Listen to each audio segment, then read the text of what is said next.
Do you have all the things they say should make you happy, but you still feel unfulfilled? Are you always doing what you should do? Or do you never feel like you're enough? And you want to feel better, more fulfilled, more aligned, and more comfortable in your own body? Then this is the show. Scared as fuck and doing it anyway, showing up authentically. My name is Paula Schuster, and I'm a self-love and authenticity coach. My life completely changed when I started loving myself again, putting myself first, and being true to me. This is the show that's going to help you get out of being stuck, out of the cycles of self-abandonment, and help you choose yourself without feeling selfish. It will give you not only inspiration, but awareness, courage, and insights to make changes and live your life for you.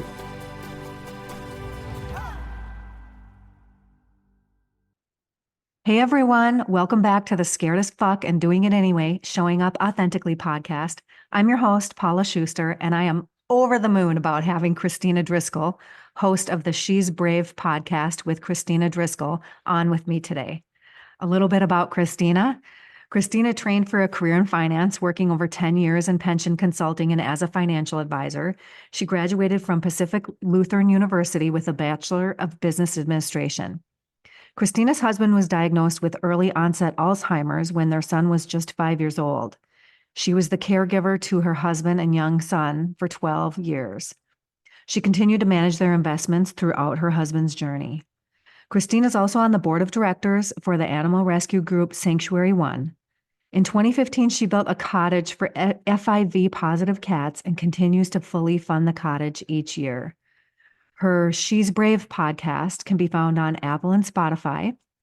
And in her show, she helps women find their path to becoming brave, resilient, and authentic. I am telling you, this conversation with Kristina is full of gold. I know that you're going to love it and you're going to get a lot out of it. I know I sure did. Kristina has so much wisdom to share around authenticity and bravery and all kinds of things. And she's just such a light in the world. So without further ado, please welcome Kristina Driscoll. So welcome, Kristina. Thanks so much for being here. Oh, thank you so much for having me, Paula. I absolutely love what you're doing. Like, I love the title of your podcast, even though on my show, I don't really drop the F-bomb, but like, I love that you are truly being authentically in your podcast name and who you are. And that is a beautiful thing. Thank you so much. Yeah. So, I think let's just start by having you share a little bit about yourself and what you do. Yeah. So I'm the podcast host of the She's Brave podcast with Kristina Driscoll. And I was really at a crossroads in my life. I had been the caregiver I had married a man much older than me, which we can unpack. That's really kind of part of my authenticity journey too. But he developed early onset Alzheimer's when our son was 5. And so it was a 12-year caregiving journey. And then he passed away. My son graduated from high school.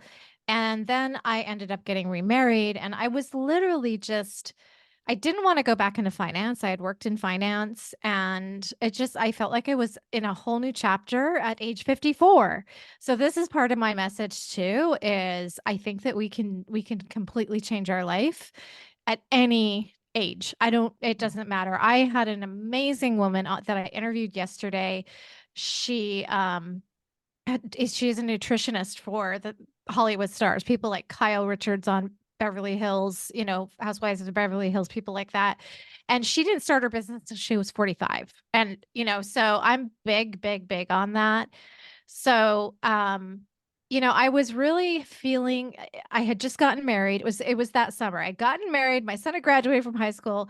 And I felt my husband and I went on our honeymoon. We went to Peru and we both got COVID really bad and had to fly home early. And I was actually sick for a whole month. So my advice to all your listeners out there, don't take a vaccine and then get on a flight the next day. My brother was like, yeah, your immune system was like very compromised, especially with the rabies vaccine, which I had done because I like to go to really, sort of obscure places. So, yeah, I got very, very sick for about a month and, I was feeling really unsettled. And when you're feeling really unsettled, A lot of people just try to push it away by keeping really, really busy. Right. But um and I've done that before too. I mean, it's a thing, right? But what it really means, if you're listening to this right now and you're feeling unsettled, any of you listeners out there, it's because you're meant for more. You are meant for more. There is a plan for you. You're not done. And so sometimes that just means slowing down. And if you don't slow down, sometimes the universe or God will make you slow down. Like how I got COVID and had to sit around for a month contemplating my navel, feeling uncomfortable, thinking I need to do something.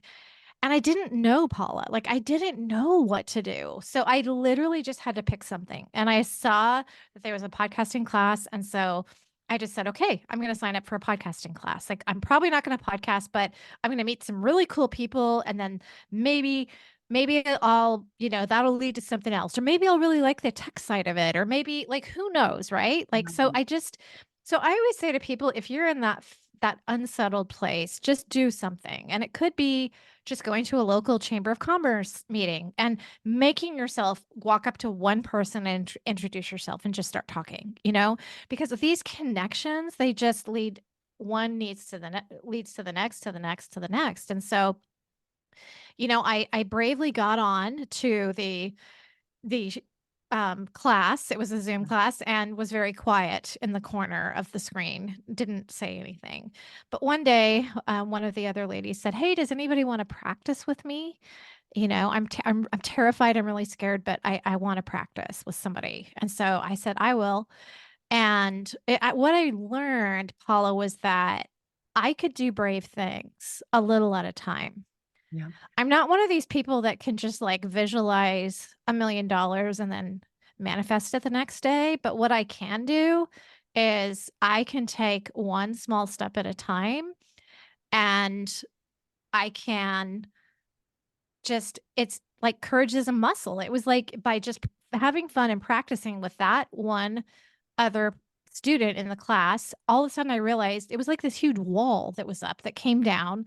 And I thought, well, this is actually fun. There's nothing scary about it. Let's hit record. Ha ha ha. This is so funny. Then I started reaching out to other people and saying, do you want to practice with me? Then I'd get them on. Then I'd say, let's hit record. Ha ha ha. Some of those actually became some of my episodes. So, you just have to do a baby step at a time, and you just have to break it down. For at least for me, that's how it's been. And so here I am. It's almost 1 year.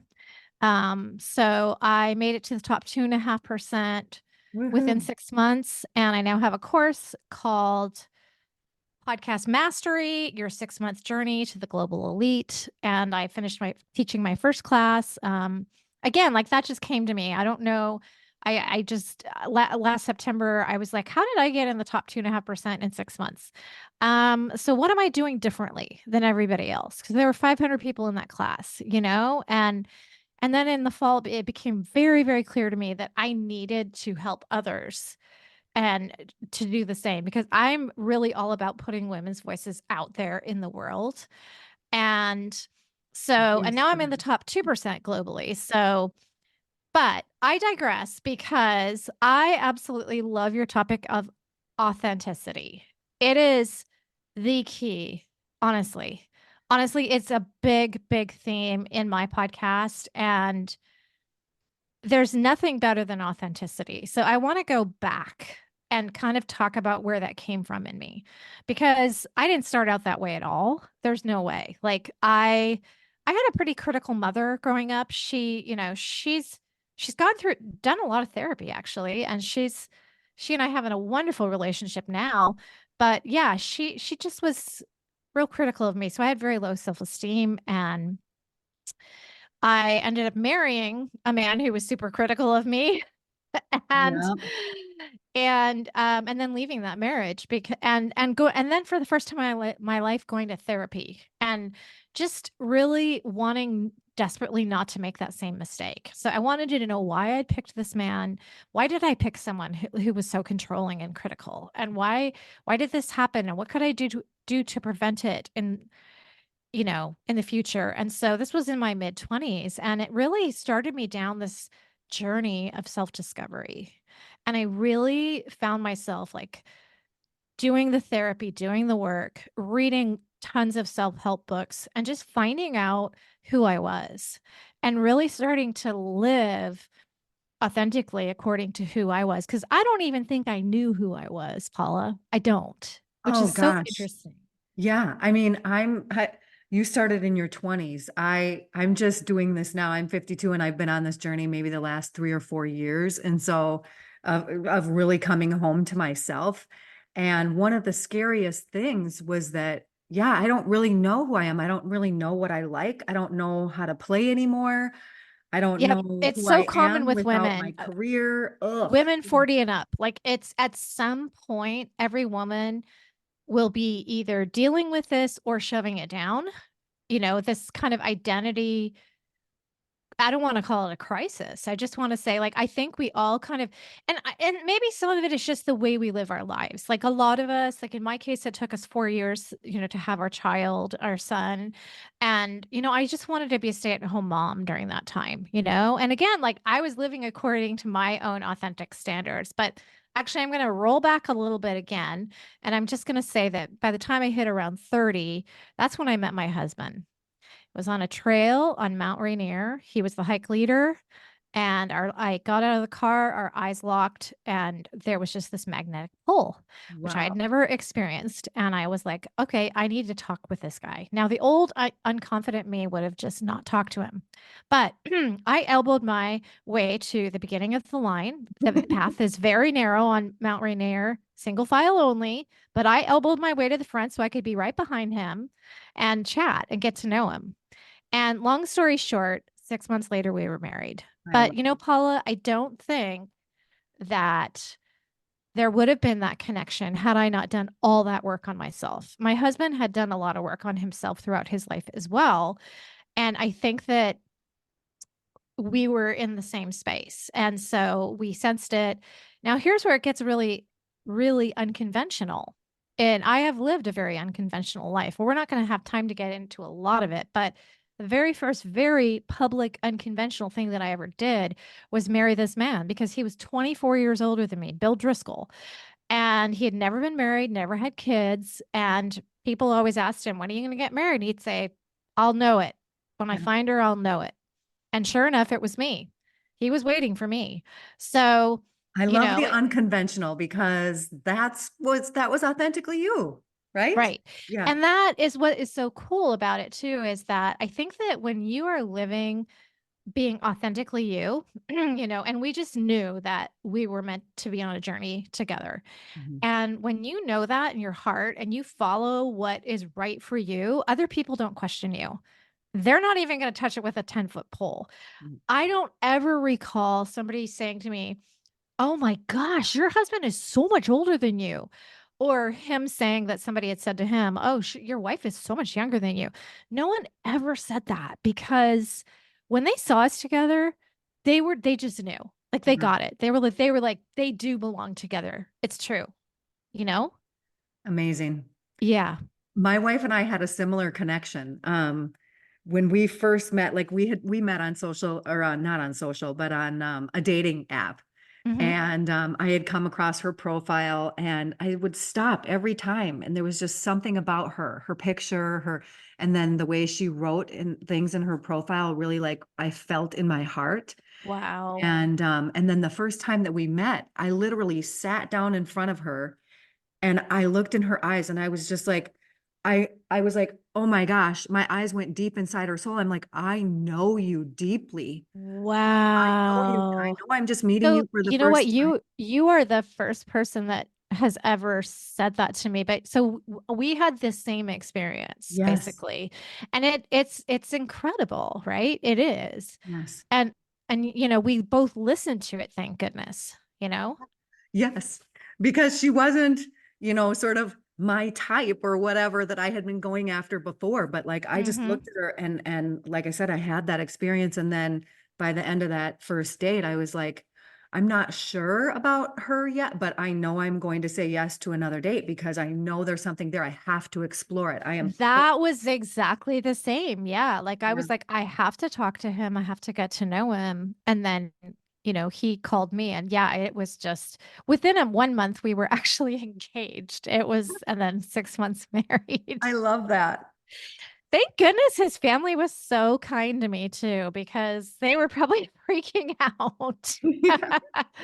Yeah. So anyway, that was kind of one of the first unconventional things. And then, another big part of my story is that when our son was 5, my husband developed early onset Alzheimer's, and it Mm. was a 12-year journey, and it was really, really, really hard. Yes. And there's a lot to that part of the story too. And just learned a lot, grew a lot spiritually, just really came to embrace the journey, as hard as it was. And I still believe that things are not happening to us, they're happening for us. God or the universe is it's happening for our own benefit and our own spiritual growth. So Yeah. it was a long spiritual journey. And what I want to share about the authenticity part is, when I took that podcasting class, I thought I was going to do a class on, I wanted to do a podcast on caregiving, because I had felt very alone at times during the journey. And a lot of that was my fault, actually. But there wasn't, I think we're getting better about getting people more connected. But I just didn't connect enough. And I felt like I needed more support than I got. And so, but when I was doing all the exercises on trying to figure out what my podcast would be about, that topic felt so heavy. And what I came to realize was that it was going to require me to live in the past. And when you live in the past, you get depressed, right? So if you live too much in the past, you're going to get depressed. If you live too much in the future, you're going to get very anxious. So that's why, we all are trying to always live in the now. Yes. So we had an exercise. It's a Yes. really powerful exercise that we did. And a lot of coaches use this program. I actually am using it in my class as well, because it was so incredibly powerful for me. It was hard to do, but to make the first phone call, but call up or have coffee with 5 people who know you the best, like who really know you inside out, and ask them directly, like, how do you see me? What are my greatest strengths? And Paula, the same answer kept coming back to me over and over and over again. People said, you're incredibly brave, you're incredibly resilient, and you're totally authentic. You live a totally authentic life. You don't care what other people think. You have always made all your decisions. I mean, these are people who clearly have only known me since probably 30 or so beyond. But, you don't care what other people think. After I'd done all that work, I was living authentically. You just go and live your life. And even if that's unconventional, or whatever, you just live so authentically. And so, that takes bravery. And so that's how She's Brave was born, was that I came to realize, and I'm still coming to realize even 1 year later into my podcasting journey, that as women, gosh, so many of us are not living authentically. Oh, And guess what? If we're not living authentically, we're not going to be happy. Like, our greatest sense of freedom is being authentic to ourselves. And if you aren't living authentically, guess what? Other people are sensing it. So those friends that you have that you're not being authentic with, you're not being real with, they're sensing something's a bit off. So the relationship is going to be a little bit tainted. It's never going to be a super close, high quality relationship. Um, it affects everything. And then when you start taking those baby steps towards becoming more authentic, you do lose people along the way. And it's really, really hard. And I know you have too. And yeah. and even sometimes when you go through more growth and more change, and I've lost a few people in this last year. And it's because I've become even more authentic with people around me. And I've set more boundaries. And that's something that I'm really, really working on. And so, I think that as women, we have been And again, I don't want to blame society. I don't want to, I don't really know. I'm not a scientist. I don't have the facts, but, I don't know if it's biological, if it's societal. It's probably a combination of both. We are kind of unconsciously, like, in our heads, we think, okay, like, just keep my mouth shut. Like, don't express my opinion, like if it's different than somebody else's, or don't, and I was like that, up until I was about 30, because I just felt like I didn't want to ruffle any feathers and I didn't want to offend anybody. But the problem is that you're actually doing more damage by not living authentically. You're doing damage to yourself and everybody around you. Couldn't agree more. I mean, but really, I mean, and again, I like you said, you don't want to blame society or blame anyone for it, and it's not talking about it doesn't necessarily, place blame, but really, that's how we're raised. That's how we're conditioned. The generation before us, that raised us, it was don't be too this, don't be too that, don't get dirty, Yep. look nice, Yep. ruffle people's feathers. Oh, don't, fit here and fit there and Yep. make sure that, and it was very much people pleasing, make sure everybody around you feels okay. And, you can't be too this or that. So that's how we were conditioned. And the women were raising the men, the boys and the girls. Right. And so now it's just widespread across America, across the world. And again, I don't say that to place any blame either, but that's just the way that it is. And then we also sort of have lived in this society where you get knocked for changing. I mean, with political candidates as an example, I don't want to get into politics, but just as an example, if one person was with one party or says one thing, then they change 7 or 10 years later, then they're totally raked over the coals for that instead of being praised for their growth and their evolution and their new learning, right? Because that's really what we're here to do on this earth is learn and grow and evolve. We aren't meant to do the same thing and think the same things forever and ever and ever. And so I really do believe it is our culture. It's our society, it's our culture, it's how we were raised. And again, not to place blame, but it's just the way that it is. And I love how, more and more people are waking up to this, and realizing, just becoming more aware of, okay, I'm not Becoming more aware, and awareness is the first step. And again, like, what I really noticed when I was going through this exercise, and then I came up with my podcast topic, and it really resonated with so many people, and I didn't realize what a big example I was for other people to live an authentic life. But I that's think, again, pulling in social media in the last 10 years, that shifted everything again. So social media basically tells you, it spoon feeds you how what's gonna make you happy. So basically, if you're not really, paying attention, you think that, the big house, the fancy car, the beauty, this, the that, the money is what is gonna make you happy. And I'm not saying that it doesn't make you happy, but like, for some people that doesn't make them happy. Like, that's not what they want. Like, you know, um, and yet so people just kind of blindly say, okay, well, I'm gonna work a job that I hate, in a career that I hate, making tons of money, because when I have a lot of money, I'm gonna be happy. yeah. But that's, so they don't even know who they are. And then again, like with social media, I think, it goes back to tribalism.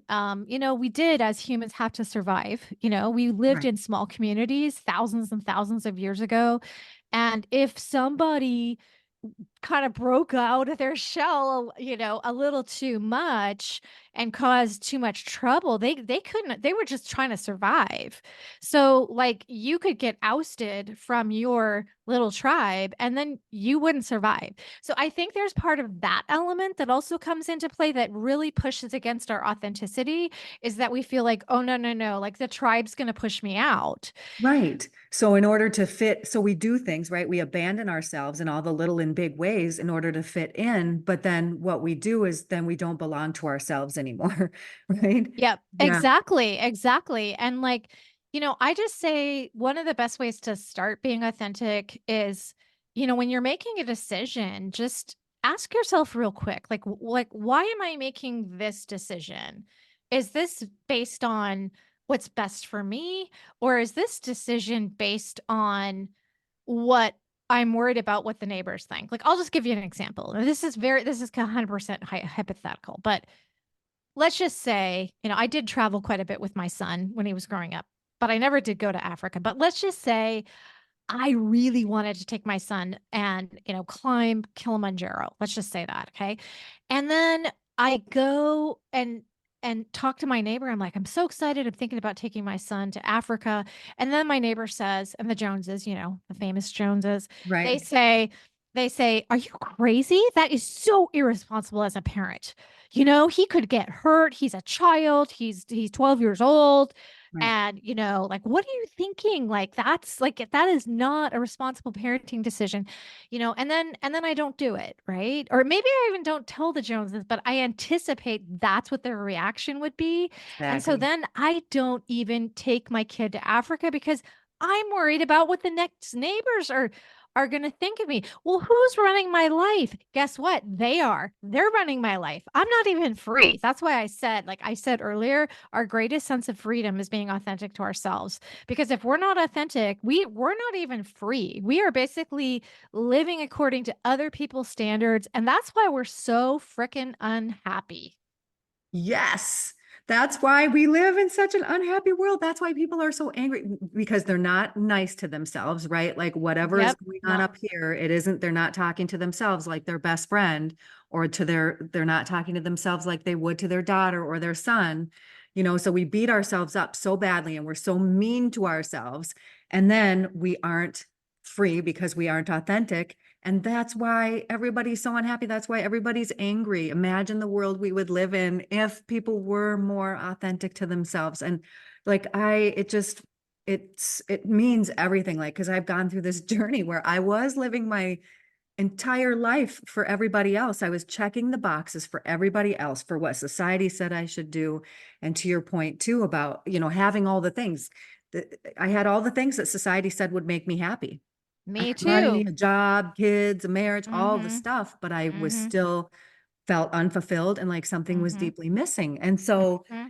yes, like we need to choose ourselves and without feeling selfish. That's a big part of it because as women especially, we are taught and conditioned to that if we put ourselves first, then that's selfish. That we have to put everybody else before ourselves, but really that's not true. Like I'm telling you, True. And like your yeah. whole life will Yeah. change if you start putting yourself first, not in a selfish or mean or Right, any right. kind I of a mean, there negative are way. times, yeah, there are times, where, that's another question I ask myself when I'm making big decisions. Like, is this harming anyone else? Like, Right. and if so, how? And, so it's not like, yeah, but like it gets back to that whole thing. Like, if I'm not happy, everyone around me is not going to be happy. So yeah, I do have to put myself first. I do. And I love that you are asking yourself those questions with your decisions because that really matters. Like, you know, how do I feel? Why am I making this decision? Like you said, how do I really feel about it? If you really sit down for a few minutes and tune in to how your body is feeling, your intuition will tell you. Yeah, for Yeah, sure. Yeah. we have the answers, we have all the answers we need within ourselves. I mean, have you found that to be true? Yes, absolutely. And like what I so jokingly like to say that like when we do get ourselves too busy to quiet ourselves down, then we get kind of sick. You know, we have an illness or something, or, we twist an ankle and we're forced to slow down. And that's just, the universe trying to help us Yeah. to take that time to slow down. And I think that window of creativity and intuition will only open if there's space for it. Right. And so how do you So open up that space for you? so yeah, that's yet another big thing that had changed in this last year. It was at least 6 months ago, maybe longer. I heard an interview of a man named Hal Elrod, when he wrote a book called The Magical Morning, and he studied the habits of the most successful people all across America. He studied their morning habits, and there were 6 themes that consistently came across. Now, do people do all 6 of them? No. They usually do 2 or maybe 3, but there were 6 things, and it's how you start your day. And it's so, so important. It sets the tone for the whole day. Yeah. And one of them is, prayer or meditation. So when I wake up in the morning, that is actually the very first thing I do. And now I've gotten to where I don't miss it, because if I do miss it, my day kind of goes awry. And it doesn't have to be long. Mine is less than 10 minutes usually. And it's a chance for me to just either meditate and or pray. Sometimes I pray for people, and then if I am praying, but I still keep some time open in the end, and I like to ask the question, what do I need to know today, God? Like, what do I need to know? And then Oh, I just sit love with it for that. a while, and then have like a notebook right by me. I have found that all of a sudden, then, like, it's just so interesting how when we open our mind, the creativity, the possibilities of a bigger version of ourselves can actually come through. If we don't slow down, that can't come through. It will just not, it won't even present itself. But when we can just slow down, open the mind, then all these amazing things just start like flowing through us. Absolutely. I love that. I meditate every morning as well. And it was the best advice that I ever got when someone told me you need a daily meditation practice or a daily spiritual practice. And Yeah, yes, for meditation sure. is great and probably the best one, but and he had told me even if it's just for 10 minutes. Yep, for And sure. it took me 2 years to get a consistent practice. Like I would do it and Mm-hmm. then not, and then it was all off. Okay. And Yeah. now I'm consistent like you, and my day goes awry. I can feel it in myself. I'm resistant Yep. to things. I am mad at myself for not taking that time for myself in the morning. And I love that you said yours is 10 minutes or less. That's great because that's doable, right? I mean, I'm at a point Completely. now where I really love doing 20 to 40 minutes, but if I don't have time, I do 10. And Oh as yeah. my schedule gets busier, I'm sure that will have to change to a 10-minute practice, and that's okay Yeah. because it's good and it's good enough, Oh yeah. Yeah, It it does. is. Yep. And then another thing that I do, and love to hear more about what you do too, is the first thing that I do when I wake up before I even open my eyes, so I'm still laying in bed, is an appreciation practice. And just I like love that. I not just absolutely love that. listing things, but like really feeling into them. So spending a few minutes on each thing, and maybe it's just two or three, but I spending love that. like feeling it in my heart and feeling Yeah. light up about it. Yeah. And it really just sets the stage for the day. Yeah, so that's actually another one of Hal Elrod's recommendations is a gratitude practice. And so in order to really make myself accountable, I had a gratitude accountability partner for a year. Oh, I love that. Well, actually, it wouldn't be for a year. Well, no, but I think I started doing that with her before I even knew about Hal Elrod, and so that was actually already part of it, where we would email each other every morning at least 3 things that we were grateful for. And now I recently just stopped. I can do it on my own, but I Awesome. write them down or I acknowledge them. But I also love your idea of just like even before you get out of bed, just feeling that deep appreciation for people, like, because like I think Wayne Dyer a long time ago said something like you can wake up 2 ways, like, you can wake up, most people wake up like, good God, it's morning, instead of good morning, God, like, Right. like There it's you like, go. like, but it's true. Like a lot of times we wake up, good God, it's morning. Like all the things I have to do. Oh my gosh. Right. That is funny, just how that little change makes such a, Yep. and sometimes it's just, oh, I love how the sheets feel next to my skin. It's Wow. silky and smooth, even though I don't have silk Yeah. sheets, they're just cotton, Mm-hmm. for just the comfort, in Yeah. my bed. Yeah. Yeah. Yeah. So good. So good. I love it. We'll have to put the link to that book in the show notes for this episode. Yeah. Yeah. Uh, He actually just came out this December with a new revised version because he wrote it about 10 years ago, and then it's done really, really well. But then he realized, oh my gosh, like I have learned so much more Yeah. since then. And so it's like this new updated version. And he's had a super interesting life, like super fascinating. He was in a super bad car accident where they thought he wouldn't survive. Like he was hit by a drunk driver when he was 18 years old. They said he would never walk again, the whole 9 yards, and he completely recovered. Like, he's an amazing human being, so just the book itself is just all awesome. I'll have to read that. Yeah. I think I may have heard of it before, but I haven't picked it up, and I'm gonna go pick it up Mhm. now. Yeah. Yeah, especially if you've never done a morning practice. Like, I have, like you, like, off and on, and in fact, in my 20s, I used to do 20 minutes meditation in the morning and 20 in the evening. Like, I had Wow. this huge routine that was I went on. So I've been, yes, things come and go in our life, but like it sounds so easy, but yet it can take a while to really commit to these practices. And I think that sometimes reading a book, you know, can really ingrain how important it is and how it actually does work. Yeah, it can Yeah. be kind of a little transformation experience in and of itself, right? Yeah. Yeah. Mm. So like so you've been walking really authentically for a while now, right? Like you were talking about, this really changing for you in your 20s.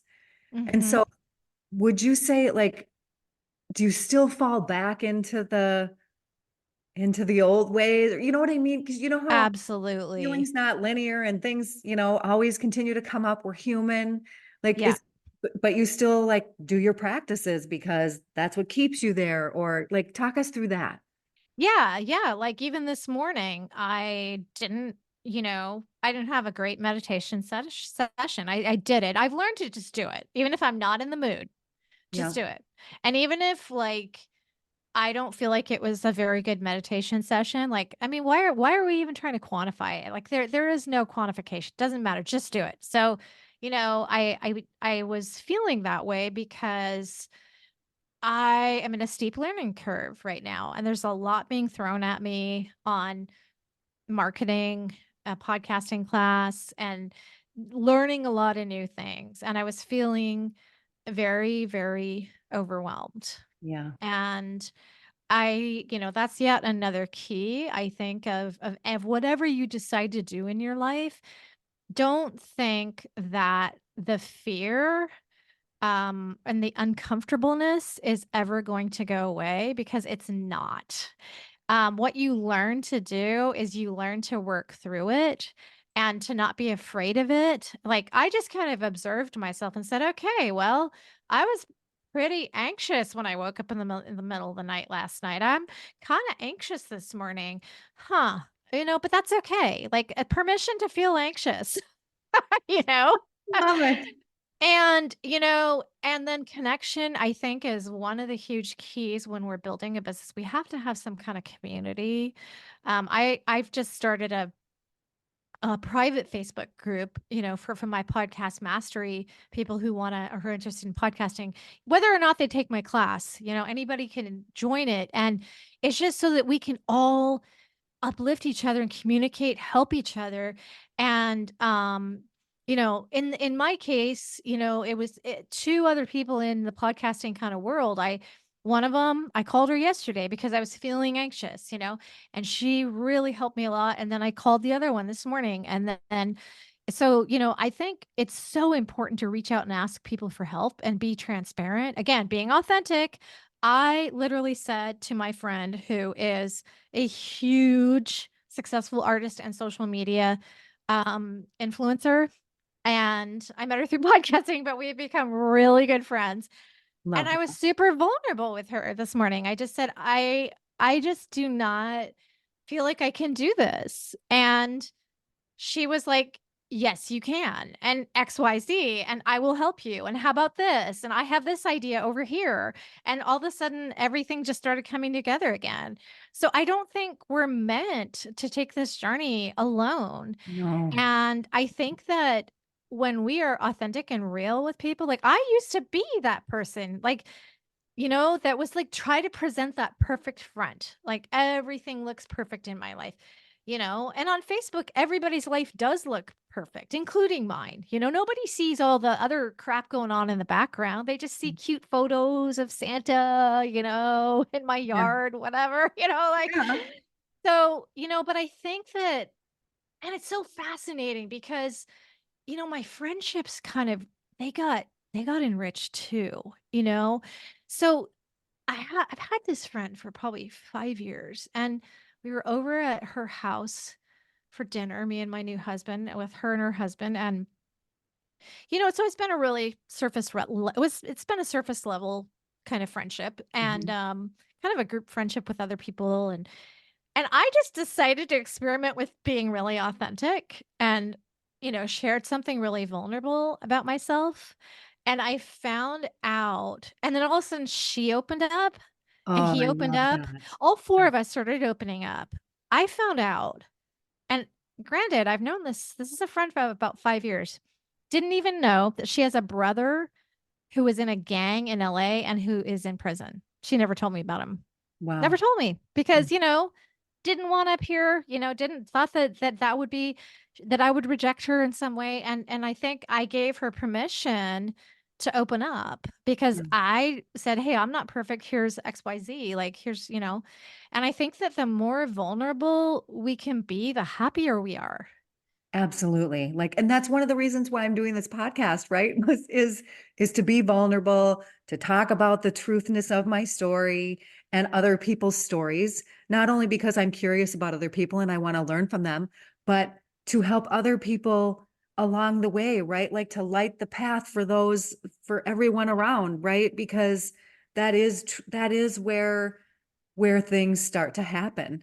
And I Yeah. love that you talked about community and connection because it's so important. I had a friend who, reached out to me last night about something, sort of similar that you were talking about that you experienced over the last couple of days. And she was feeling really negative about this situation that she has to go into this weekend, and she was being really vulnerable and honest, like so much. And I just said, number one, and she said, I'm so embarrassed to say this, but and then she said it, and I said, Oh, not be embarrassed. You should be yeah. patting yourself on the back I love because it. you are saying something and being honest with yourself and saying something that no one else would say. They don't have enough guts to say it out loud, but that they feel all the time, Yeah. And so good for you for actually being honest about it. Yeah. So I was building her up about that and then was, trying to help her with the situation she's going into this weekend too. But it's like, don't be embarrassed about this. Like we all have these things. People just don't have enough guts to talk about it. Yeah, and I think again, social media might be making it worse because Yeah. like there's just this, there's even more reinforcement that other people's lives are so perfect when actually that nobody's life is perfect. Like that's No. one thing that's great about getting older is you to realize, I'm sorry, like if even if somebody appears to be perfect, I have learned there's no such thing as the perfect person. It's the perfect No. life. Even they're having some struggles that they're just not telling you. But social media, everything looks perfect, and I think that we are almost like, well, I can't be vulnerable. Like I have to be perfect. And like it's so ironic because you will never be successful as an entrepreneur unless you accept imperfection and Right. vulnerability Yeah. and authenticity. And to your point, like that's when our relationships are deeper, they're richer, they're better. I mean, I have I've lost friends along the way throughout my journey to be more authentic because they weren't, like you had mentioned earlier, they weren't really that great of connections. I thought they were at the time that I was living them and everything, but I wasn't being true to me. And so they were more just surface level. They weren't real or rich. And so now I'm connecting with women and people who where they are the relationships are more real, and they're deeper friendships and better connections than I've had in all my life. Um, Wow, that so is so incredibly powerful. And I love that story because that also shows again, like we are changing, we can literally change everything about our life. at any time. Now, does it happen overnight? No. Like I was actually just listening to a great Mel Robbins podcast and she was saying, give yourself a year for any big change. And I was like, yes, I totally agree with that. You make a big change, like my podcast. Like I gave myself grace of making tons of mistakes, just messily getting out there and making Yeah. my podcast. And I gave myself a year and now I'm on like a new project. I'm like, I got to remind myself, give yourself a year for this new step up, in the podcasting world. I love that reminder because we don't tell our kids, when they're trying something new or learning something new, we don't bash them when they're making mistakes, right? What do we tell them? Oh, you're learning, it's okay. Keep going. And yet we aren't that same way with ourselves. So thank you for that reminder, Christina. I love Yeah. that. Yeah. Love that. And regression is progression, like the arrow, and the bow, you pull the arrow back and the farther you pull it back, the further forward it goes. And so sometimes what happens is on our growth journeys is that we regress and then we feel like, well, oh my gosh, like I'm a disaster because I'm regressing. I'm not making progress right now. But if you're literally just like never taking any chances and just staying in the same place, you're not going to have any regression. So if you have regression, that's actually a really great sign that you're growing. It's so ironic. Like, yes, you're taking some steps backwards, but those steps actually propel you forwards even more further than you could have ever imagined. So, Wow. I yeah. love that visual with the Yep. like the bow Yep. and arrow that you did. Like that's perfect. Yeah. Yeah. So And it's just, that's a great reminder even for me this morning, like I was like, I don't know how to do this and this and this. Oh, I'll and that's figure it out. okay because It's we gotta okay. do it messy. We're learning, right? Yeah. Yeah. Yeah. Totally. So, you brought up social media a few times. How do you sort of, stay in a positive place about that, where everybody looks to be perfect and we know it's really not? And, like, how do you deal with that? Uh, I have a lot of things. One of them is really obvious, but I'm going to say it anyway in case you just don't know it. The very, very first thing you can do that's so, so easy is just start like either, unfollowing. Even on Facebook, you can just unfollow people. You can still remain friends with them, but just unfollow them. So unfollowing on Facebook and unfollowing on Instagram, people who are just constantly like triggering you in whatever way. Like if it's a negative trigger, you know, you just, nothing personal, but maybe it's time to unfollow them. So really clean up your social media. Start following people who are posting, positive messages. Like a year ago, I started following a guy who's just called the positive guy on Facebook, Oh, I love it. every, every day he just posts something real positive, and so my feed is very, very cultivated. So again, like that's not going to happen overnight, but every time you're on and you see something like, you get those people who love to post like a shooting just happened in LA. Like, that person who's just Yeah. like, this just happened. Guess what? And not to say I don't care, but I can't fix the entire world. Yep. I choose what things I want to work on to make the world a better place. And the rest of it, me worrying about the rest of it that don't have time or energy to help out with, how is that serving me or anybody in my life? Right. So basically you cultivate your social media. That's the first step.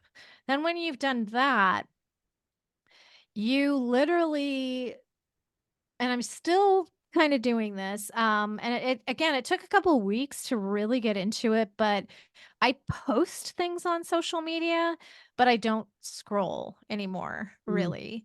I did notice that when I started my podcast in January, that I just felt very intimidated and compared. Like, you'd have yeah. people in my class would say, "Well, guess what? I just had 500 downloads or whatever, or I got an interview with this person or and I'd be thinking, well, I'm not doing that or that didn't happen to me yet. And, Right. should I be doing that? And I realized like in podcasting, like there are no rules. That's just the beautiful thing about it. You can work at your own pace and you can do things a million different ways and still come to the same end result. It might take you a little longer, but you literally can't learn it all at once. You have to pick and choose. And so I had to kind of ignore, like, just not really, again, like, just not follow those people for a while and focus on my own journey. Right. So I literally kind of like had them not be visible. So I didn't know what was going on with their podcasting. Like I wished them well.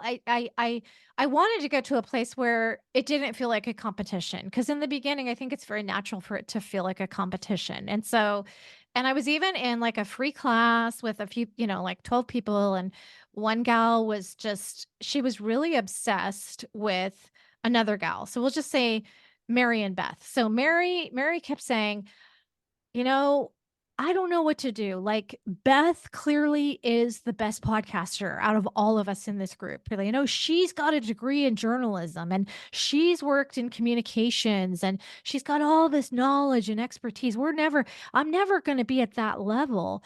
And I remember there was just like an aha moment for me, like where I literally like cut into the conversation. And I just said, you know what? Mary, I said, it doesn't matter. I said, yes, Beth is better than all of us right now. She is. And it was true. She was the best. Um, but it doesn't matter. You're you. People, your own tribe will find you. You don't, and in podcasting, you don't have to be the best. You're not, don't even try to go for number one. That's not what this is about. This Right. is about, we all have you can be in the middle of the pack and still be an extremely successful podcaster. So I began to get really comfortable more with the idea of it's not a competition. And I Yeah. think with social media, like that's also something. So ask yourself, hey, does this feel like a competition? When I'm scrolling, and if it does, and I feel like, how do I feel in my gut? Like, how does this feel when I'm scrolling? It doesn't feel good. Well, then I should stop. Right. And when you stop competing with other people, like the universe is an abundant place. There's room for all of us. And that's the way to do it. And so then I was able to, the other thing I did is I didn't look at my statistical numbers at all. Because I didn't want to focus on, like, oh, well, I've got this many people that listened and this many, whatever, how many countries. And, I didn't want to, because sometimes if you want something so bad and you focus on it, you actually just push it away.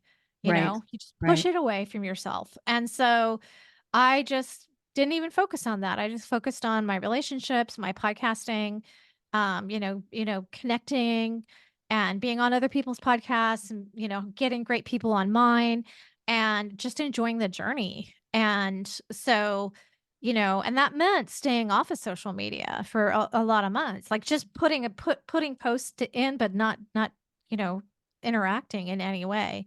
I Right. can now interact to some extent and I no longer I have like zero. Like I don't like it's ironic. I clearly have no zero. I'm at zero because I'm teaching other women how to be successful podcasters. So it's not a competition, but it's a process. Like I think that anytime you start a new business, you become an entrepreneur, you do a major change in your life, there can come up this competitiveness. And again, it's like, oh yeah, social media can really bring up the competitiveness in us. And we need to step away from that. Yeah. So much wisdom in all that you said. They're like, oh wow, there's just so much wisdom there. I heard something or read something the other day about social media, and it was kind of along the same lines as what you were just talking about. That really it's for us. We have to remember that it's for us. It's not for everybody else. It's our avenue or outlet for our own Ooh, I like self-expression. that. I like that a lot. Fantastic. For our own self-expression. It doesn't have, Mhm. it's not about everybody else. It's not the competition, that you were Mm, talking about. It's mhm. really Yeah. be looking at it as if it's for us. And I really did Yeah. it too. It really resonated for me, and it made it just makes it easier to deal Yeah. with. Yeah. Yeah, Yeah. for sure. talk about doing things messy. I have bright sunlight coming in through my window here. You can't even see me barely. No, I can see you. And I was like, I absolutely love it. Like it just the sun is kind of streaming. You can see the rays kind of coming across your Yeah. face and your body, and it's really beautiful. Oh, thank you. This is the space that I have to do it in right now. And Yeah. so this, Yeah. I'm in Minnesota. And so often it's dreary in the winter, but we got sun today. So I'm going to take it and love it and Oh go yeah. with it. Oh yeah, for sure. Yeah.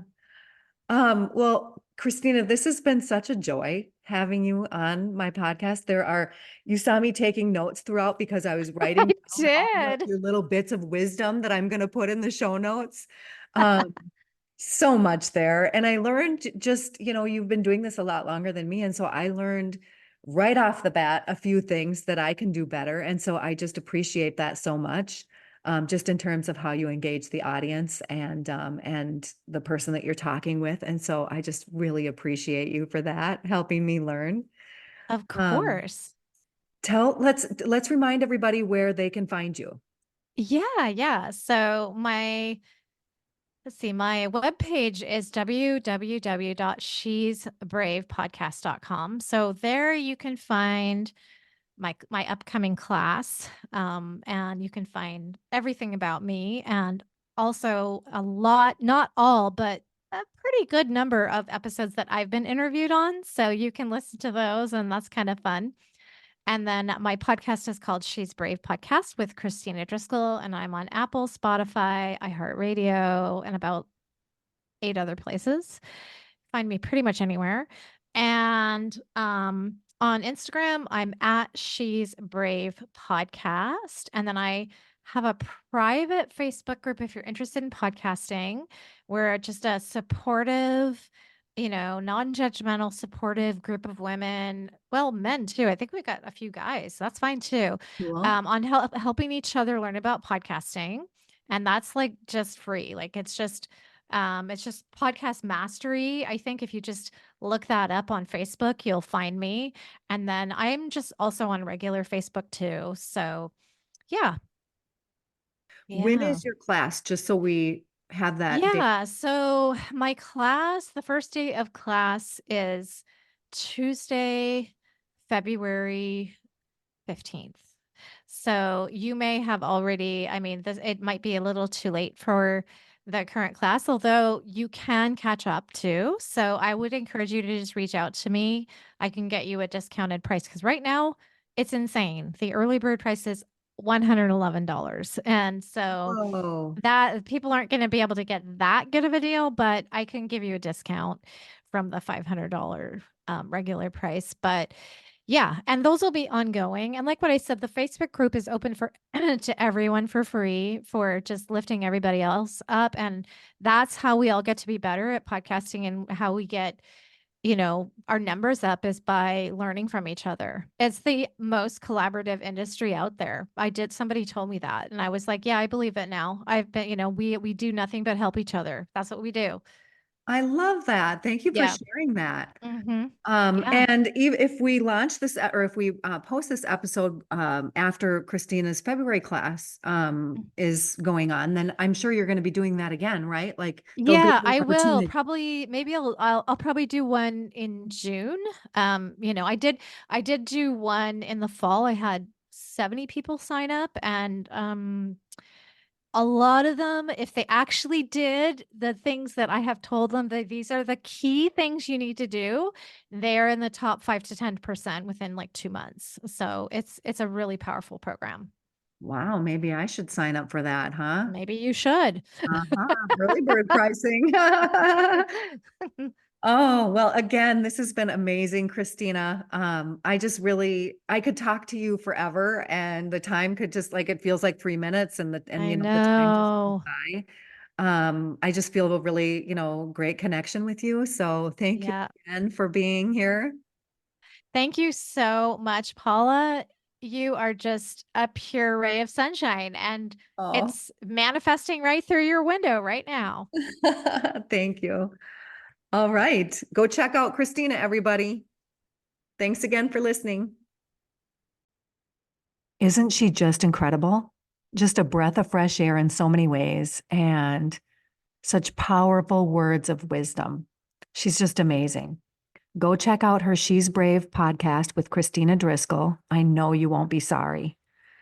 Okay, here are the takeaways from today, and there are a number of them. And I didn't want to leave any of them out. So here we go. Number one, we can completely change our life at any age. Age doesn't matter. If you feel unsettled, it's because you are meant for more. There's a plan for you. You're not done. Just do something. One connection leads to the next, to the next, to the next. Number two, you can do brave things a little at a time. You can take one small step at a time. Courage is a muscle. Break it down. Baby steps. Number three, there's nothing better than authenticity. When you are living and being authentically you and you follow what's in your heart, other people don't question you. Honor your self-discovery journey. Do the therapy, do the work, read self-help books, whatever it is. Find out who you are by asking yourself. Number four, embrace the journey no matter what it is, because things are not happening to us, they're happening for us and our own spiritual growth. Follow the breadcrumbs the universe puts in front of you. Number five, when you live in the past, you get depressed. If you live in the future, you're anxious. Live in the now. 6, our greatest sense of freedom is being authentic to ourselves. There's nothing that gives you that feeling of expansion more than living authentically. If you aren't living authentically, other people are sensing that. It affects everything. You are actually doing more damage by not living authentically to yourself and everyone around you. Awareness is the first step. Number 7, we abandon ourselves in order to fit in, but in the process, we don't belong to ourselves anymore. One of the best ways to start being authentic is when you are making a decision, ask yourself, why am I making this decision? Is this based on what's best for me? Or is this decision based on what I'm worried about what the neighbors might think or your parents or whomever? Who's running your life, you or them? It is not selfish to put yourself first. If you're not happy, everyone around you is not going to be happy either. So you have to put yourself first. The window of creativity and intuition will only open if there's space for it. Make space. When we open our mind, the creativity and the possibilities of a bigger version of ourselves can actually come through. Excuse me. Number 9, getting everything you want out of life isn't about doing more. It's about becoming more. Morning habits are a big key. Starting your day off right is so important and sets the tone for the day. Prayer or meditation is one practice. Ask, what do I need to know today? A gratitude or appreciation practice is another one, another great morning habit. Don't just list them off. Take time to really feel into and appreciate each of them. Number 10, whatever you decide to do in your life, don't think the fear and uncomfortableness is ever going to go away, because it's not. What you learn to do is work through it and to not be afraid of it. Give yourself permission to feel anxious so you can get through the uncomfortableness.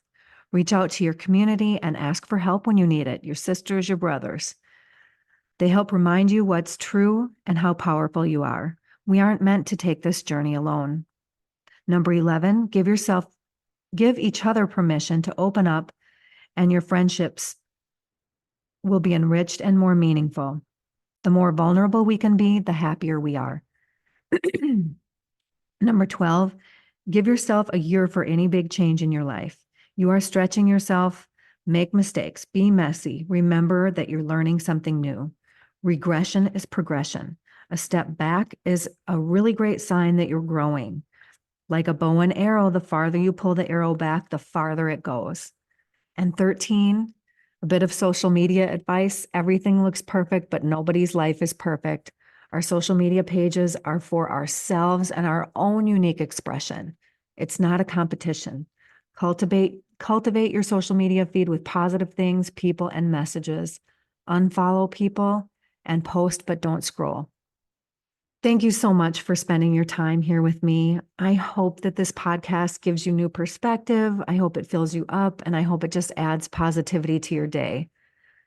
I also want to invite you to check out my coaching services. I absolutely love supporting others in their journeys to what they are seeking.